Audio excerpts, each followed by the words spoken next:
Hi friends, welcome to Tanu cooking ಹಟ್.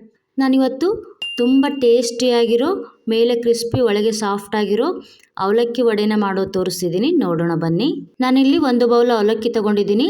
ನೀರು ಹಾಕಿ 2 ಬಾರಿ ಚೆನ್ನಾಗಿ ತೊಳೆದು ಲಿಡ್ ಕ್ಲೋಸ್ ಮಾಡಿ ಹಾಗೆ ಇಟ್ಟರೆ ಆ ಹಸಿಯಲ್ಲೇ ಅವಲಕ್ಕಿ ನೆನೆಯುತ್ತೆ. ನೀವು ಬೇಕಾದರೆ ದಪ್ಪ ಅವಲಕ್ಕಿ ತಗೋಬೋದು. ನಾನಿಲ್ಲಿ ಮೀಡಿಯಂ ಅವಲಕ್ಕಿನ ತಗೊಂಡಿದ್ದೀನಿ. ದಪ್ಪ ಅವಲಕ್ಕಿ ತಗೊಂಡ್ರೆ ತೊಳೆದು ಮತ್ತೆ ನೀರು ಹಾಕಿ 10 ನಿಮಿಷ ನೆನೆಸಿಡ್ಬೇಕು.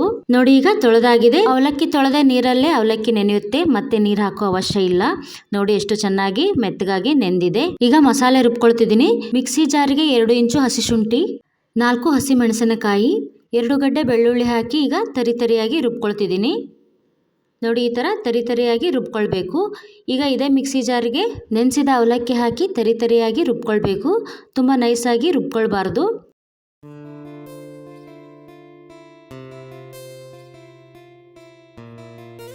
ನೋಡಿ, ಈಗ ರುಬ್ಬಾಗಿದೆ. ಈ ಥರ ತರಿಯಾಗಿ ರುಬ್ಕೊಳ್ಬೇಕು.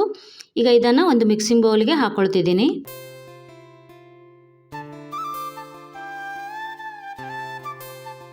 ಈಗ ಇದಕ್ಕೆ ಸಣ್ಣದಾಗಿ ಕಟ್ ಮಾಡಿರೋ 2 ಈರುಳ್ಳಿ, ಸಣ್ಣದಾಗಿ ಕಟ್ ಮಾಡಿದ ಸ್ವಲ್ಪ ಕೊತ್ತಂಬರಿ, ಈಗ ಅರ್ಧ ಬೌಲ್ ಕಡಲೆ ಹಿಟ್ಟು, 2 ಸ್ಪೂನ್ ಕಾರ್ನ್ಫ್ಲೋರ್ ಹಾಕ್ತಿದ್ದೀನಿ. ನೀವಿಲ್ಲಿ ಕಾರ್ನ್ಫ್ಲೋರ್ ಬದಲು ಅಕ್ಕಿ ಹಿಟ್ಟನ್ನ ಹಾಕಬಹುದು.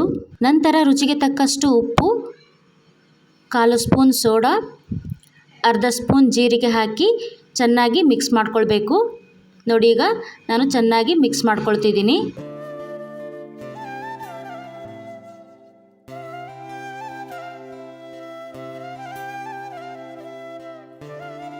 ನೀರು ಹಾಕದೆ ಹಾಗೆಯೇ ಈರುಳ್ಳಿ ಮತ್ತು ಅವಲಕ್ಕಿ ಹಸಿಯಲ್ಲೇ ಕಲಿಸ್ಕೊಳ್ಬೇಕು. ನೋಡಿ, ಈಗ ಕಲಸಾಗಿದೆ. ಈ ಥರ ಗಟ್ಟಿಯಾಗಿರಬೇಕು. ಈಗ ಕೈ ಸ್ವಲ್ಪ ಹಸಿ ಮಾಡಿಕೊಂಡು ಸ್ವಲ್ಪ ಹಿಟ್ಟನ್ನು ತೆಗೆದುಕೊಂಡು ವಡೆ ತಡ್ತಿದ್ದೀನಿ. ನೋಡಿ, ಈ ಥರ ಉಂಡೆ ಮಾಡಿ ಪ್ರೆಸ್ ಮಾಡಿ ಮಧ್ಯೆ ಹೋಲ್ ಮಾಡಿದರೆ ವಡೆ ಆಗುತ್ತೆ. ಇದೇ ಥರ ಎಲ್ಲ ಹಿಟ್ಟನ್ನು ವಡೆ ಮಾಡ್ಕೊಳ್ತಿದ್ದೀನಿ. ಬೇಳೆ ವಡೆ ಥರ ನೆನೆ ಹಾಕಬೇಕು ಅನ್ನೋ ಅವಶ್ಯ ಇಲ್ಲ. ತುಂಬ ಕ್ವಿಕ್ಕಾಗಿ ಈ ಅವಲಕ್ಕಿ ವಡೆನ ಮಾಡಬಹುದು. ಈಗ ಹೀಗೆ ಎಲ್ಲ ವಡೆನೂ ಸಹ ಮಾಡ್ಕೊಂಡಿದ್ದೀನಿ. ಫ್ರೆಂಡ್ಸ್, ಬೇಕಂದ್ರೆ ಹಿಟ್ಟನ್ನ ಕಲಸುವಾಗ ಆಲೂಗಡ್ಡೆ ಸಹ ಬೇಯಿಸಿ ಸ್ಮ್ಯಾಶ್ ಮಾಡಿ ಹಾಕಬಹುದು.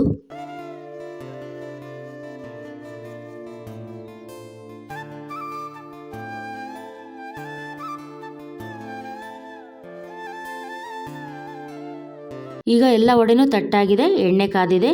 ನಾನಿಲ್ಲಿ ಮೊದಲೇ ಎಣ್ಣೆ ಕಾಯೋಕ್ಕಿಟ್ಟಿದ್ದೆ. ಈಗ ವಡೆ ಹಾಕಿ ಕರಿಯೋಣ.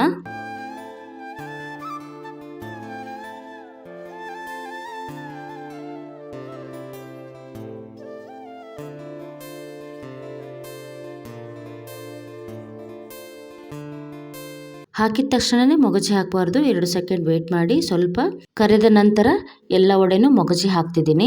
ಗೋಲ್ಡನ್ ಬ್ರೌನ್ ಕಲರ್ ಬರೋವರೆಗೂ ಚೆನ್ನಾಗಿ ಕರೆದುಕೊಳ್ಬೇಕು. ಅವಲಕ್ಕಿ ಹಾಕಿ ಮಾಡಿರೋದ್ರಿಂದ ವಡೆ ಬೇಗ ಬೇಯೋಲ್ಲ, ನಿಧಾನವಾಗಿ ಬೇಯುತ್ತೆ. ನೋಡಿ, ಈಗ ಎಲ್ಲ ವಡೆನೂ ಚೆನ್ನಾಗಿ ಗೋಲ್ಡನ್ ಬ್ರೌನ್ ಕಲರ್ ಬರುವವರೆಗೂ ಕರೆದಾಗಿದೆ. ಒಂದು ತಟ್ಟೆಗೆ ತೆಗೆದುಕೊಳ್ತಿದ್ದೀನಿ. ನೋಡಿ, ಈಗ ತುಂಬ ಟೇಸ್ಟಿಯಾಗಿರೋ ಅವಲಕ್ಕಿ ವಡೆ ರೆಡಿಯಾಗಿದೆ. ಈ ಅವಲಕ್ಕಿ ವಡೆನ ಹಾಗೆ ಬೆಳಗ್ಗೆ ಟಿಫಿನ್ಗೆ ಚಟ್ನಿ ಜೊತೆನೂ ಮಾಡಬಹುದು, ಅಥವಾ ಊಟದ ಜೊತೆ ನೆಂಚ್ಕೊಳಕಾದ್ರೂ ಮಾಡಬಹುದು. ನೋಡಿ, ವಡೆನ ಮುರಿದು ತೋರಿಸ್ತಿದ್ದೀನಿ. ಮೇಲೆ ಕ್ರಿಸ್ಪಿ, ಒಳಗೆ ಸಾಫ್ಟ್ ಆಗಿ ಎಷ್ಟು ಚೆನ್ನಾಗಿ ಅವಲಕ್ಕಿ ವಡೆ ಆಗಿದೆ. ಹಾಗಾದರೆ ನೀವು ಸಹ ಈ ತುಂಬ ರುಚಿಯಾಗಿರೋ ಅವಲಕ್ಕಿ ವಡೆನ ಮಾಡಿ ಕಾಯಿ ಚಟ್ನಿಯೊಂದಿಗೆ ಟೇಸ್ಟ್ ಮಾಡಿ, ಕಮೆಂಟ್ ಮಾಡಿ, ಲೈಕ್ ಮಾಡಿ, ಶೇರ್ ಮಾಡಿ. ನಮ್ಮ ಚಾನಲ್ಗೆ ಹೊಸಬ್ರಾದರೆ ಈಗಲೇ ಪಕ್ಕದಲ್ಲಿರೋ ಬೆಲ್ ಬಟನ್ನ ಪ್ರೆಸ್ ಮಾಡಿ ಸಬ್ಸ್ಕ್ರೈಬ್ ಆಗಿ. ನಾ ಹಾಕೋ ವಿಡಿಯೋ ನಿಮಗೆ ಮೊದಲು ಬರುತ್ತೆ. ಹೀಗೆ ಪ್ರೋತ್ಸಾಹಿಸಿ. ಮತ್ತೊಂದು ರೆಸಿಪಿಯೊಂದಿಗೆ ಸಿಗೋಣ. Thank you.